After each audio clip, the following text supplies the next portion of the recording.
박성민 목사의 매일 큐티 묵상입니다. 요한복음 12장 1절로 19절입니다.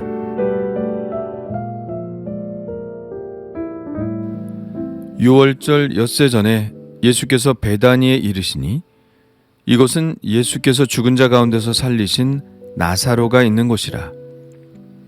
거기서 예수를 위하여 잔치할새 마르다는 일을 하고 나사로는 예수와 함께 앉은 자 중에 있더라. 마리아는 지극히 비싼 향유 곧 순전한 나드 한 근을 가져다가 예수의 발에 붓고 자기 머리털로 그의 발을 닦으니 향유 냄새가 집에 가득하더라. 제자 중 하나로서 예수를 잡아줄 가룟 유다가 말하되 이 향유를 어찌하여 300데나리온에 팔아 가난한 자들에게 주지 아니하였느냐 하니 이렇게 말함은 가난한 자들을 생각함이 아니요 그는 도둑이라 돈꾀를 맞고 거기 넣는 것을 훔쳐가미러라. 예수께서 이르시되 그를 가만두어 나의 장례할 날을 위하여 그것을 간직하게 하라. 가난한 자들은 항상 너희와 함께 있거니와 나는 항상 있지 아니하리라 하시니라. 유대인의 큰 무리가 예수께서 여기 계신 줄을 알고 오니 이는 예수만 보기 위함이 아니요 죽은 자 가운데서 살리신 나사로도 보려 함이로라. 대제사장이 나사로까지 죽이려고 모의하니 나사로 때문에 많은 유대인이 가서 예수를 믿음이로라. 그 이튿날에는 명절에 온 큰 무리가 예수께서 예루살렘으로 오신다는 것을 듣고 종려나무 가지를 가지고 맞으러 나가 외치되 호산나 찬송하리로다. 주의 이름으로 오시는 이 곧 이스라엘의 왕이시여 하더라. 예수는 한 어린 나귀를 보고 타시니 이는 기록된 바 시온에 따라 두려워하지 말라. 보라 너의 왕이 나귀 새끼를 타고 오신다 함과 같더라. 제자들은 처음에 이 일을 깨닫지 못하였다가 예수께서 영광을 얻으신 후에야 이것이 예수께 대하여 기록된 것임과 사람들이 예수께 이같이 한 것임이 생각났더라. 나사로를 무덤에서 불러내어 죽은 자 가운데서 살리실 때에 함께 있던 무리가 증언한지라. 이에 무리가 예수를 맞음은 이 표적 행하심을 들었음이로라. 바리새인들이 서로 말하되 볼지어다 너희 하는 일이 쓸데없다. 보라 온 세상이 그를 따르는도다 하니라. 아멘.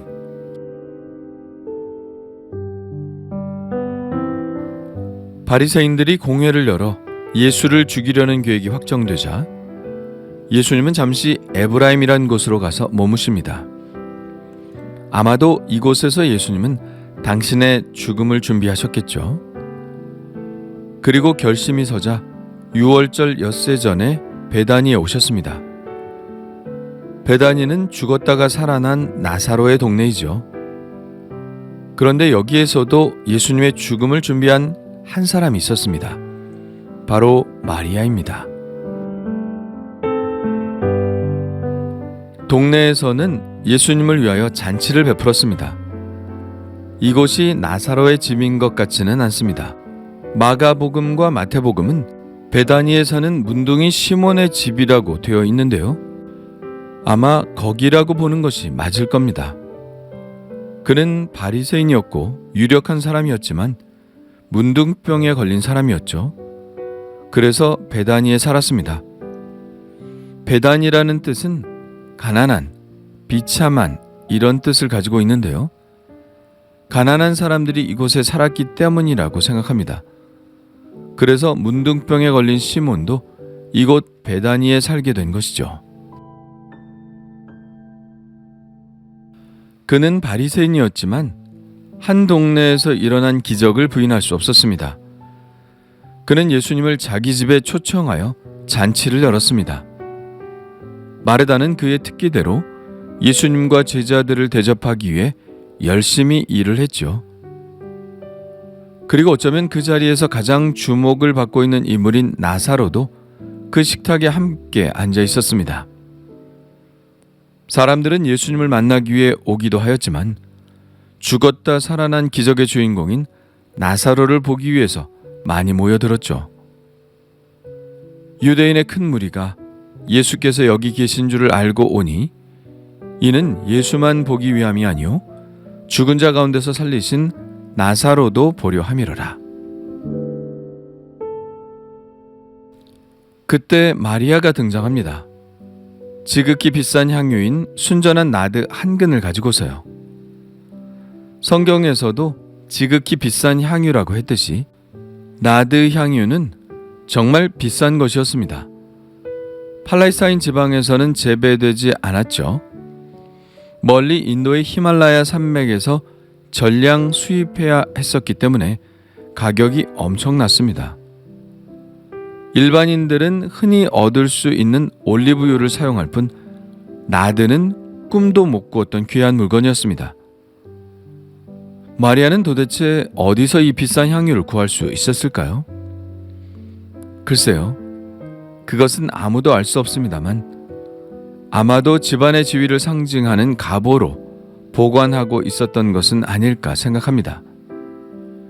중요한 것은 그녀가 그것을 어디서 얻었느냐가 아니라 그것을 어디에 썼느냐는 것이죠. 마리아는 그 향유를 전부 예수님의 발에 붓습니다. 그리고는 자기 머리털로 예수님의 발을 닦죠. 손님의 발을 닦아주는 것은 손님 접대의 절차 중 하나입니다. 보통은 발 씻을 물을 주죠. 그리고 좀 더 잘 대접한다 싶으면 종으로 하여금 발을 닦아주도록 합니다. 그리고 정말 귀한 손님에게는 주인이 직접 발을 닦아주기도 하죠. 그러고 나서 좀 더 잘 대접하는 집은 그 닦은 발에 기름을 발라줍니다. 보통은 올리브유를 발라주죠. 기름을 바르는 의식은 신적 은총의 표시였습니다. 그러므로 발에 기름을 붓는다는 것은 하나님의 은총을 기원한다는 뜻이었죠. 마리아는 자신이 할 수 있는 최고의 존경심을 예수님께 보인 것입니다. 그런데 그 장면을 보고 불만이 가득한 사람이 있었습니다. 바로 예수님을 팔아넘겼던 유다죠. 그는 이렇게 말합니다. 이 향유를 어찌하여 300데나리온에 팔아 가난한 자들에게 주지 아니하였느냐. 300데나리온이면 노동자의 1년 품삯입니다. 정말 어마어마한 가격이죠. 유다는 예수님의 존귀함을 돈으로 환산하고 있습니다. 계산에 밝은 사람이죠. 계산에 밝은 사람은 마리아 안에 있었던 그 어떤 것으로도 표현할 수 없는 예수님께 대한 존경심과 사랑을 알 수가 없죠. 계산적인 사람은 부모가 자식에게 쏟아붓는 것과 같은 그 무한한 사랑도 이해하지 못하고 더군다나 우리를 위해 자신의 목숨을 내놓으신 그 예수님의 사랑을 절대로 이해할 수가 없죠. 마리아는 최고의 사랑과 헌신을 지금 예수님께 드리고 있는데 유다는 그 행위가 잘못된 것이라고 질타를 하고 있는 것입니다. 이것은 마리아의 마음을 상하게 하고 예수님의 마음도 상하게 하는 것이었죠. 그러나 예수님은 유다를 꾸짖지 않으시고 이렇게 말씀하십니다. 예수께서 이르시되 그를 가만두어 나의 장래할 날을 위하여 그것을 간직하게 하라. 가난한 자들은 항상 너희와 함께 있거니와 나는 항상 있지 아니하리라 하시니라. 예수님은 마리아의 행동 속에서 예수님의 죽음을 준비하고 있는 마리아의 마음을 본 것이죠. 지금 예수님의 마음의 모든 초점은 십자가의 죽으심에 쏠려 있습니다. 그런 예수님에게 있어서 마리아의 행동은 예수님의 죽으심을 준비하는 모습으로 읽혔던 것이죠. 가난한 자를 돌보는 일 중요합니다. 그러나 그 일은 우리들의 몫입니다. 그러나 예수님의 사역은 우리에게 몇 조각의 떡을 주는 것보다 몇 푼의 돈을 주는 것보다 더 중요한 영생을 주시기 위한 것이었습니다. 그래서 예수님은 십자가를 향하여 가셔야 했죠. 그렇습니다. 가난한 자를 돌보는 일은 우리 그리스도인들에게 있어서 매우 중요한 일이죠. 이웃을 자신처럼 사랑하라는 것이 예수님의 말씀 아닙니까? 가난한 자를 돌볼 일은 우리에게 언제나 열려 있을 것입니다. 세상에서 가난이 없어질 일은 없을 테니까요. 그러나 예수님은 곧 십자가의 죽음을 향하여 달려가실 것이고 그들은 다시 예수님을 보지 못할 것입니다. 유다의 행동은 전혀 예수님의 이런 마음을 이해하지 못하는 말이었죠. 그렇다면 마리아는 자신의 행위가 예수님의 장례를 준비하는 행위라는 것을 인식했을까요? 그랬을 것으로 생각되지는 않습니다. 아니, 어쩌면 그랬을 수도 있죠.